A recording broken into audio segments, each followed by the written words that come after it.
Good morning, boys and girls. This is Mrs. Jovane-Flynn with our reading for today. We are reading the book, The Witches, and yesterday we left off with the chapter called In the Kitchen, where the mouse was able to put the Formula 86 into the soup for the witches, and today we're going to find out what happens.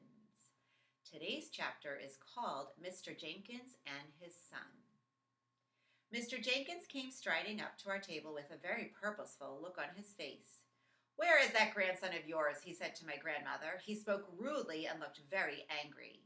My grandmother put on her frostiest look but didn't answer him. "My guess is that he and my son Bruno are up to some devilment," Mr. Jenkins went on. "Bruno hasn't turned up for supper, and it takes a lot for that boy to miss his food." "I must admit he does have a very healthy appetite," my grandmother said. "My feeling is that you're all in on this as well," Mr. Jenkins said, "and I don't know who the devil you are, and I don't much care, but you played a nasty trick on me and my wife this afternoon. You put a dirty little mouse on our table. That makes me think all three of you are up to something. So if you know where Bruno is hiding, please kindly tell me at once." "That was no trick I played on you," my grandmother said. "That mouse I tried to give you was your own very little boy, Bruno. I was being kind to you. I was trying to restore him to the bosom of his family, and you refused to take him in."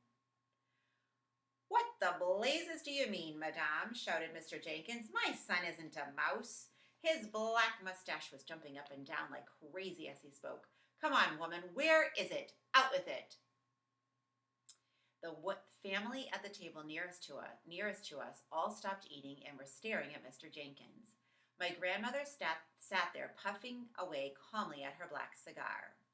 "I can well understand your anger, Mr. Jenkins," she said. "Any other English father would be just as angry as you are. But over in Norway, where I come from, we are quite used to these things happening. We have learned to accept them as part of everyday life." "You must be mad, woman," cried Mr. Jenkins. "Where is Bruno? If you don't tell me at once, I shall summon the police." "Bruno is a mouse," my grandmother said, calm as ever. "He most certainly is not a mouse," shouted Mr. Jenkins. "Oh, yes, I am," Bruno said, poking his head out of the handbag. Mr. Jenkins leapt about 3 feet into the air. "Hello, Dad," Bruno said. He had a silly sort of mousy grin on his face. Mr. Jenkins' mouth dropped open so wide I could see the gold fillings in his back teeth. "Don't worry, Dad," Bruno went on. "It's not as bad as all that, just so long as the cat doesn't get me." Bruno, stammered Mr. Jenkins. "No more school," said Bruno, grinning a broad mouse grin smile. "No more homework. I shall live in the kitchen cupboard and feast on raisins and honey." But Bruno, stammered Mr. Jenkins again. "How did this happen?" The poor man had no wind left in his sails at all. "Witches," my grandmother said. "The witches did it." "I can't have a mouse for a son," shrieked Mr. Jenkins. "Well, you've got one," my grandmother said. "Be nice to him, Mr. Jenkins." "Mrs. Jenkins will go crazy," yelled Mr. Jenkins. "She can't stand the things."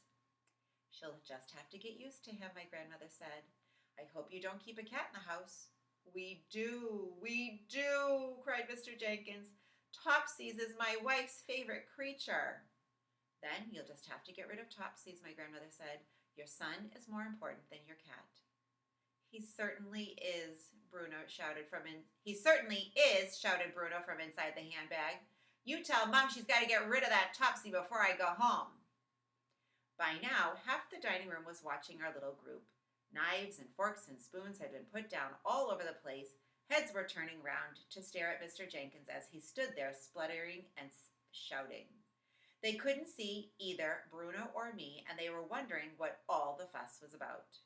"By the way," my grandmother said, "would you like to know who did this to him?"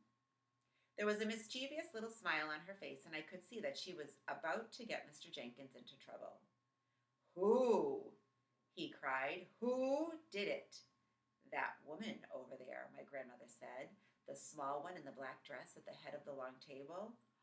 "She's RSPCC," cried Mr. Jenkins. "She's the chairwoman." No, she's not, my grandmother said. She's the Grand High Witch of all the world.